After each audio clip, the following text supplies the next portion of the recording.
เฮามาสืบต่อเฮ็ดเป็นวิดีโอ2สาธิตเรื่องการลงทะเบียนภาพถ่าย Planet นั้นเนาะในเมื่อเฮาสร้างกรอบสี่เหลี่ยมนี่แล้วเนาะเฮาจะนำใส่แจ่นี่เป็นตู้ที่ว่าลงทะเบียนเนาะเพราะว่าจุดมันจะง่ายในการกำหนดค่าพิกัดนั้นเนาะเฮาได้ฟังไฟล์สี่เหลี่ยมในวิดีโอแล้วนี่ฮะเป็นองศาจุดแล้วเนาะเฮาก็เข้าไปแล้วเพื่อว่าจะซอกหาไฟล์ที่เฮาสร้างไว้หันลงประบางโอนใส่เนาะเฮาไปซอกไฟล์คำว่าG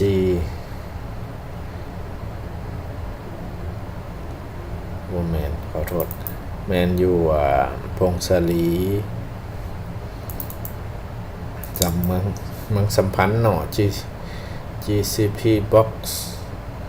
สำหรับบ้านสมบูรณ์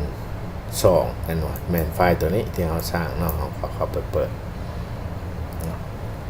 เห็นบอกอันนี้เ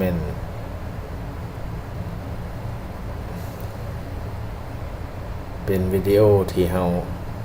เป็นขอบเขตที่เราจะใช้สำหรับพื้นที่ในการเอาขอบเขตภาพถ่ายนี้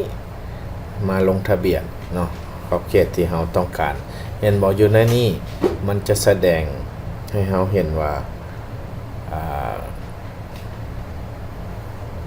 วันที่21นี้มันภาพที่ว่าแจ้งชัดเจนเนาะถ้าเราสิเอาภาพตัวนี้ไปใช้ก็ได้แต่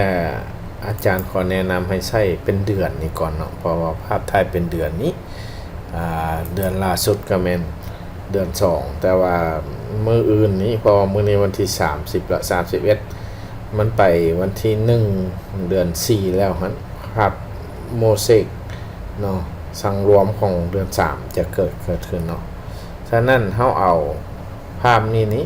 ขึ้นมาเพื่อว่าเฮาจะเอาไปลงทะเบียนเนาะซึ่งว่าเป็นข้อมูล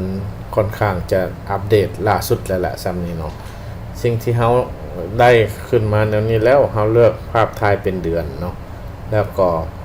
เฮ็ด copy เนาะ copy ภาพถ่ายนี้แล้วเฮาจะไปสร้างเนาะไปเพจโฮมนี้อยู่ในเพน 3D หรือว่าโปรแกรมอื่นก็ได้เนาะ Photo Editor มันยังกระยาเนาะแล้วเฮาจะเนาะไปครอบมาครอบไปตัดเอาเฉพาะขอบเขตภาพถ่ายนี้เห็นบ่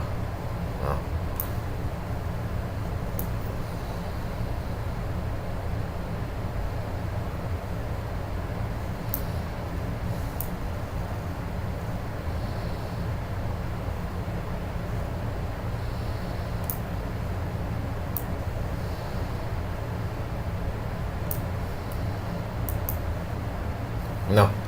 เห็นบอกเราได้ขอบเขตนี้แล้วเฮาก็เซฟas ภาพถ่ายนี่มันเซฟเป็น image เนาะอย่าลืมเฮาไปเซฟใส่บนใดเนาะตัวอย่างว่าเฮาเซฟใส่เมืองสัมพันธ์เฮาบอกว่าภาพนี่แม่นเขตบ้านสมบูรณ์เนาะ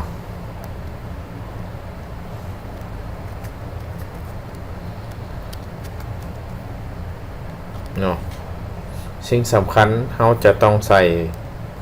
วันที่เดือนปีของภาพนี้อันนี้เป็นภาพเดือน2019เนาะเห็นบอกภาพเอาแล้วก็เซฟ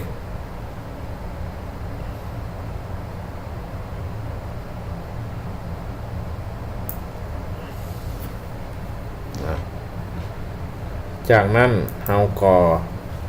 ใช้ภาพนี้มาเปิดเนาะอยู่โปรแกรมนี้เลยเห็นบอกเขาจะใช้ซีแจนี้ลงทะเบียนเนาะก็คือเราไปใช้แคตตาล็อกนี้ไปเปิดภาพที่เราเซฟไว้เนาะไป refresh มันเนาะเราสอบหาภาพสมบูรณ์ตัวนี้เนาะภาพที่เราเซฟเมื่อกี้นี้แล้วก็เอาเข้ามาเนาะเวลาเข้ามานี้ภาพที่บ่ลงทะเบียนเถอะนะมันจะ บ่ออกมาถึกสถานที่มันเนาะค่าสั้นเฮาใช้กลุ่มคำสั่ง georeference อยู่นี้เนาะเอิ้นออกมาเนาะ georeferencing เห็นบ่ออกมาเนาะมันจะเอาภาพนี้ขึ้นมาเพื่อว่าลงทะเบียนเอาเพราะฉะนั้นสิ่งสำคัญอยู่นี้เราจะต้องได้เอาจะใส่ว่านี่เนาะเฮาสิลงทะเบียนภาพใดถ้าว่าเฮาเปิดมามีหลายๆอันต้องจื้อว่าภาพล่าสุดที่เฮาเอาเข้ามาหรือว่าลบออกก่อนเนาะที่ว่ามีข้อมูลภาพถ่ายอยู่ในนี้เนาะแล้วสิ่งที่เฮาจะเฮ็ดทำอิฐก็คือ fit to display มันก็เอิ้นภาพนี่เข้ามาเพื่อว่าอยู่ในขอบเขตหน้าจอเฮานี้เห็นบ่เนาะแล้วเฮาก็เริ่มการลงทะเบียนก็คือเฮาสิดึงแจนี้ให้มันถึกกันเห็นบ่หมายความว่าภาพถ่ายเฮานี้ก็คือเนาะเครื่องกลางเอาเครื่องกลางนี่เนาะมันเส้นใหญ่หน่อยนึงจะแม่นมุมขอบสีแดงนี้เฮาดึงใส่มาขอดึงภาพแล้วค่อยมาดึงไปหาเส้นเนาะครับคืนเนาะเฮาเฮ็ดควายเป็นตัว x แต่เอามุมเบื้องซ้ายเทิงแล้วก็แม่นเอามุมเบื้องขวาลุ่มตัวอย่างสิเนาะ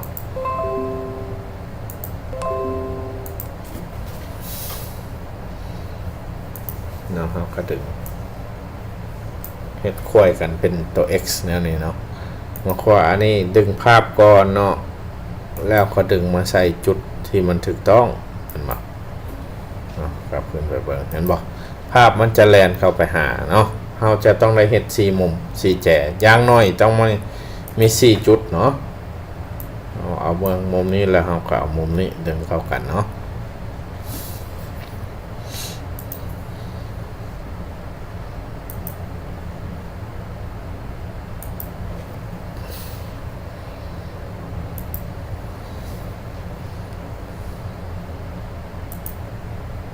ดึง4แจให้มันเข้ากันแต่ส่วนหลายเฮาดึง 2-3 จุดแล้วมันก็จะถึงเนาะเอาประมาณครึ่งกลางนี้ไปใส่จุดนี้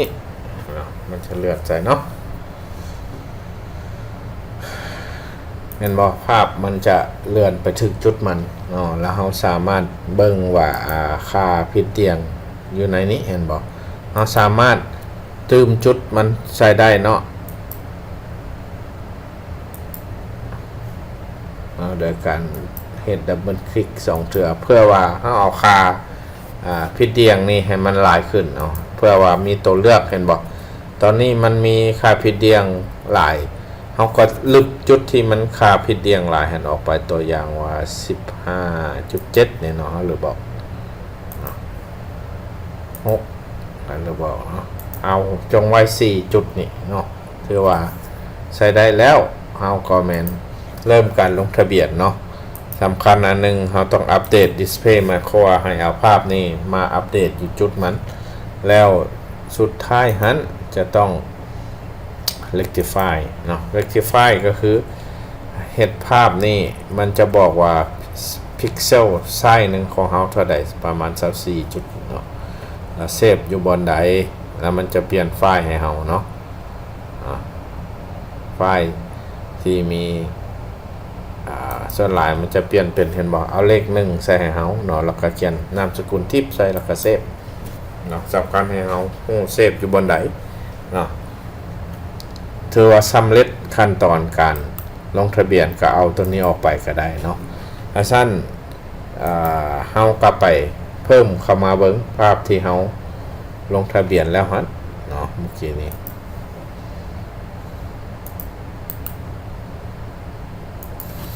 บอกมันเป็นนามสกุลทิฟเนาะสมบูรณ์เอเลียมันบอกของเขามันบอกเป็นนามสกุลทิฟเนาะเขาเติมเข้ามาเห็นบอกเขาจะได้ภาพถ่ายที่ว่าสามารถนำไปนำใช้ได้เนาะเห็นบอกภาพเขามันจะถึกที่ตั้งเนาะก็ถือว่าสำเร็จการลงทะเบียนภาพถ่ายเฮาเนาะเราสามารถเอา ไปเฮ็ดเรื่องเวียกเรื่องจัดสรรที่ดินคือว่ามันก็พอนำใช้ได้เนาะเพราะว่าในเขตที่ว่าเรื่องการจัดสรรที่ดินเรื่องการเฮ็ดแผนที่เนาะระดับจัดความชัดเจนในการเฮ็ดแผนที่นี้ก็ถือว่านำใช้ได้เป็นแหล่งข้อมูลที่ว่าอัปเดตที่สุดเนาะแล้วก็การนำใช้ภาพถ่ายนี้ก็ถือว่าเฮานำใช้เป็นทางเลือกที่นำใช้ฟรีเนาะถ้าสั้นก็ขอบใจที่ติดตามวิดีโออาจารย์เนาะแล้วก็ได้พบกันใหม่ในเทื่อหน้าขอบใจ